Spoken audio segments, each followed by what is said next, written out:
What's good, y'all? It's your boy Chavo, and I'm back with another reaction video. Yeah. But anyway, I'm a basketball fan, and there's been a lot of speculation going on with like the drama that's been going on with the Clippers. So season's right around the corner, and like they really still pointing fingers at each other instead of just owning up to what happened. Y'all blew a 3-1 lead, but alright, this is a video I found. Um, the Los Angeles Clippers have turned on Kawhi Leonard and Paul George, claim they're better than Nuggets. Alright, let's see what this video is about. Recent history, I would like to know if you guys could think of a team as disappointing as the Los Angeles Clippers so far. I say so far because they're a team that still does have some promise, even though things might not be looking the best at this very moment. I For still me, don't see it's y'all really beating the hard to Lakers though. imagine any team that, just let us down the way the Clippers did. And I say us, coming from a basketball fan standpoint. I love to watch good basketball. No way Me around it, too. right? I think the Clippers and Lakers duking it out in the NBA playoffs, fighting for Los Angeles, trying to build on their legacies would have just been unbelievable. Yeah, Remember, what the year before this one, Kawhi did the unlikely and led the Toronto Raptors to a championship. But make sure you don't tell that to Pascal Siakam. A couple of years ago, the Raptors surprisingly won the NBA championship. Then last season, you guys had to live with the expectations of being the defending champion. What does that even mean? My point Somebody is, got a grill Kawhi's in his got mouth? some hardware, and he could have definitely added to his legacy if he was able to take down LeBron James and the Los Angeles Lakers. Guys, when I tell you this team is dysfunctional, it does not tell the half of it. This is a team that's not only dysfunctional, but it hasn't been accountable, and it's also in denial. It's really interesting because the Clippers went out, they talked the talk, but didn't walk the walk. Kind of Yeah. the opposite of what the other Los Angeles team did. Actions speak louder than words. At the end of the day, we want you to show us what you're going to do. Don't tell us. This video, we're going to talk about how dysfunctional the Clippers are, a lot of their players being in denial, one of those players being Paul George. Indeed. We're also going to talk about some of the surprisingly good moves this team has made and the Western Conference in general. Now, before we go any further, be sure to subscribe and turn on notifications. You will not want to miss another Get Like Coop video, and that's facts. Guys, I have been streaming a ton. You will not want to miss a Get Like Coop stream. We stream a ton of different games. One of those games Oh yeah, shout out to Get Like Coop for this video. Yeah. being NBA 2K21 on Next Gen. The link to my stream is going to be in the description below. You'll also find the link to my football channel in that same description. Lastly, if you could go ahead and drop a like on the video, it would be much appreciated. I appreciate all of the support you guys show me. Recently, we've been getting a ton of love on this channel, and I do appreciate that so much. The answer to the question, does Kawhi have the best shot to stop LeBron, is no. What? The floor is yours. In the comments below, I want you guys to tell me your biggest threat to the Los Angeles Lakers. For me, the Western Conference is incredibly stacked. Calling out a team right now that's going to be a threat to the Lakers is tough. The Lakers stacked up, addressed a lot of their problems, and now Let's see. A team that I see taking down the Lakers in the Western Conference.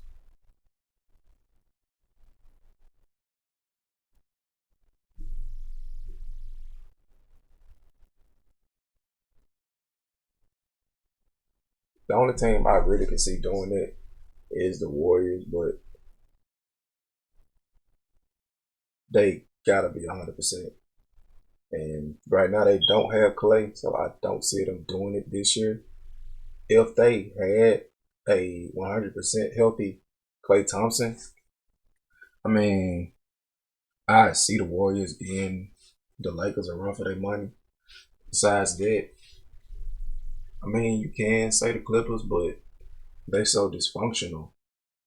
You don't know what to expect from them. So I don't know. Then you got the Rockets. I ain't seen the game from them yet with John Wall and DeMarcus Cousins playing with them now. So I actually gotta see how the three of them play together. But I still don't see the Rockets being a threat though. I don't know. Let me know down below in the comments what y'all think would be a threat this year and for the years on to the Lakers in the Western Conference. Say they're deeper than ever. I would have to say, I feel like the Dallas Mavericks this upcoming season. Yeah, I forgot are about the going to Mavericks. turn a lot of heads. And then there's the Denver But I Nuggets. still don't see them. The Nuggets are a team with a lot of young I still don't players. see them taking the They're Lakers going down to though. be getting much, much better. We saw the evolution of Jamal Murray in the playoffs, and if you love The basketball, boy was dropping you had plenty to love 50-point watching Jamal games, Murray man. hoop, because we were watching a young, promising player become a bona fide star. He was taking that next step right before our very eyes. Definitely a wonderful thing to see. We saw Michael Porter Jr. step up in big moments. Bol should have a bigger role going forward. The Nuggets are a stacked team. They did lose Jeremy Grant, which is going to be tough. Grant had a great role with the Nuggets. He was a versatile defender, and let's flash back to what y'all see that hezzy? He was taking Watch the that hezzy. next step right before our very eyes. Definitely a wonderful thing to see. Watch the hezzy. Michael Porter Jr. step up in big moments. Bol should have a bigger role going forward.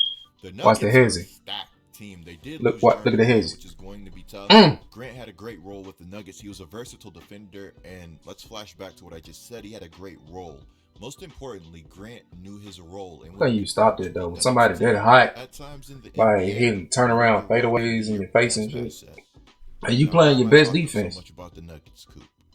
Well, let's flash back Look at it. to Get off the me. Los Angeles Clippers being up 3-1. 4 from downtown. That's something he's been knocking down consistently in this series. Kawhi, ring it up for Kawhi Leonard. Another 3. There wasn't no way they was supposed to lose that game. Y'all up 17. Kawhi knocks down a 3. Everybody's excited. But the Nuggets go on to win the series. That's tough. Man, that was Paul disappointing. George, Kawhi Leonard, they both played very poor. Montrezl Harrell's defense, not the best. Let's just say that there's a lot of blame to go around when it comes to the Los Angeles Clippers. Are they willing to accept that blame? That's another story. Marcus Morris talked about the infamous Clippers-Nuggets series today. He had this to say. Because, at the end of the day, that team wasn't better than us, and we all knew that. To be up and to lose, I think that What? that put an extra sting in our mentality. So at the end I ain't of the heard day, nothing that nigga said. that team wasn't better than us.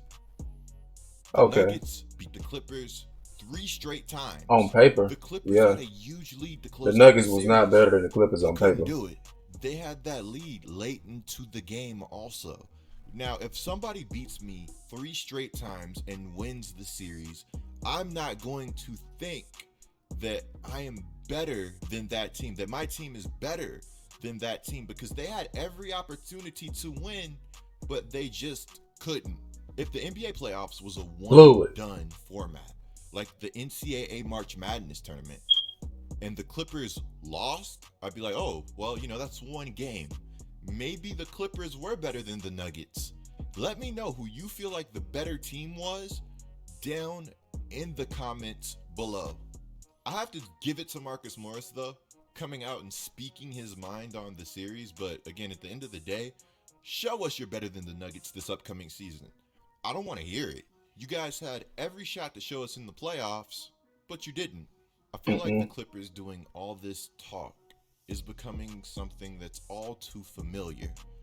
Now, the Clippers' problems go far beyond just the Nuggets. At the end of the year, Montrezl Harrell and Paul George had a falling out. Pretty much, Montrezl was upset that Paul George would not accept any blame, wouldn't be held He accountable. wouldn't. Well, more of the same is happening right now. Paul George is deflecting blame yet again. And there are a lot of details leaking about the Clippers locker room that we're going to talk about in a second that has everybody upset at Paul George and Kawhi Leonard. Let's go ahead and roll Man the shot Paul George clip. a jumper the way I was being used on I the feel side like of the Doc was backboard. trying to play me Come on, as bro. like a Ray Allen or like a JJ Redick, like all pin downs, all like I can do it, but that ain't my game. Like, you know what I mean? I need some flow, I need some mixes of pick and rolls, I need some post ups.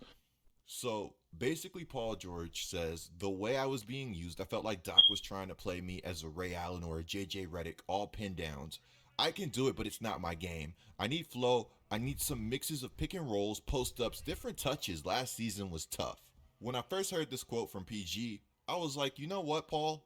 I'm with you on that. If you were truly being misused, that could definitely lead to you not playing up to your standards. You see, Paul George is a guy that specializes at multiple I don't know things. now. When you get a guy that's good at everything, it can be easy to misuse a player like this. In the regard that they're so I seen good, PG use have a them lot to of complement ISO other plays players and their last deficiencies season. instead of letting them play to their But then strengths. again, I wasn't in the locker Now, room, I so did I more really can't research on just this topic, and speak on it like turns that. out Kevin O'Connor disagrees with Paul George's comment. He said Paul George finished 33% of his total plays using the pick and roll, which was a career high. The prior high was 25% in OKC. That's very different from a Ray Allen or JJ Redick style role. Now, if you guys remember, back in OKC, Paul George was looking like an MVP candidate, so I'm not ready to count PG out just yet. He's not long removed from his OKC days. But one thing I would like to see PG do going forward is show more accountability. I tell you guys very often that if you're nothing else, be accountable. People like it when people are accountable. If you make a mistake, own up to it, get better. Simple. He's It not doesn't owning up to define it. you. He's blaming So everybody let's but go on a little himself. tangent about how bad things truly got with the Los Angeles Clippers according to The Athletic. Let's just go ahead and hop into it. So reportedly, Leonard and George were the only players to have their own personal security guards and trainers. Leonard and George had power over the team's practice and travel schedule, leading teammates to believe Leonard canceled multiple practices. Leonard was allowed to live in San Diego and commute from there, which often made him late for team flights. Leonard and George typically didn't speak to the media until at least 45 minutes after games concluded, under the understanding that this would result in their teammates speaking with the media first and for longer, essentially becoming the public voices of the team. Teammates also believed that Leonard and George were able to pick and choose when they played. Not only did they sit out games entirely, but also at times they accepted or declined playing time in the moment. Now, at this point, I honestly do feel Now for that's Paul George crazy. because I know he's an incredible player, and I know he's going to prove a lot of people wrong. But reportedly, the Clippers didn't respect Paul George as much as they respected Kawhi Leonard. While the treatment Leonard received was clearly excessive, his teammates accepted it because Kawhi is a two-time NBA champion and two-time Finals MVP. George got the same treatment. Multiple sources said that George's teammates had a "what have you accomplished in the playoffs" attitude towards him. Now, sometimes everything starts at the top. If Kawhi is going hard, if PG's going hard and accountable, I think Everybody else the gonna go hard. Clippers have a much better chance to beat the Nuggets. Everybody buys in. You know what I'm saying? I remember hearing on a podcast that at one of the first practices LeBron had with Anthony Davis called out LeBron James for messing up and on some things he could do better. And LeBron was receptive and embraced Anthony Davis wanting him to play better. That's the type of relationship and mindset that you have to have if you want to be successful at the highest of levels. I Yeah. think the Los Angeles Clippers made some great moves this offseason. I think getting Serge Ibaka is major. I think his averages will actually shock a lot of people. I'm not sure so many people knew that Serge Ibaka was somebody that put up 15 points per game last season in not limited minutes, but 27 minutes per game. He shot 39% from the three-point line, which is amazing. He's a great defender. He's somebody that has a relationship with Kawhi Leonard that could go a very long way. Kawhi respects Ibaka. Ibaka respects Kawhi. He's got the mentality, and I'm not sure why more people are not talking about Luke Kennard, who averaged 16 points per game last season, is only 24 years old, shot 40% from the three-point line, and shot 44% from the field. This is a very crafty scorer. Now, he didn't play every game last season, but he still has tons of potential. In the comments below, let me know what you feel like the Clippers' biggest issue is going forward. And I know I didn't talk about every single move they made, but we'll talk about more Clippers in the future. Clicking the video on the screen right now is a great way to support the channel. I'm Get Like Coop, bringing you guys.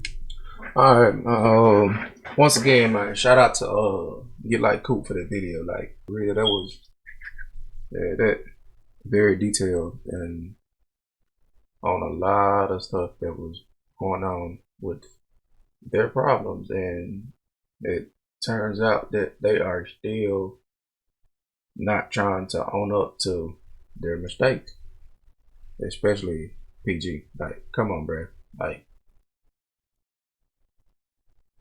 just own up to, you know what I'm saying, your mess ups, and man, just make up for it at this season that's coming up now. Like we know you're not a trash player, so I mean, just go ahead and own up to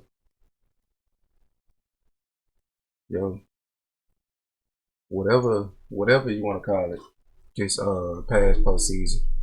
Just come out next year, man, stronger and not looking like you did, throwing it off the side of the backboard. For real. But yeah, man, that's gonna end it for that video. Alright, y'all want to see me do more NBA videos and other stuff, man, just comment some stuff down below. Let me know what y'all want me to react to. But anyway, y'all go out.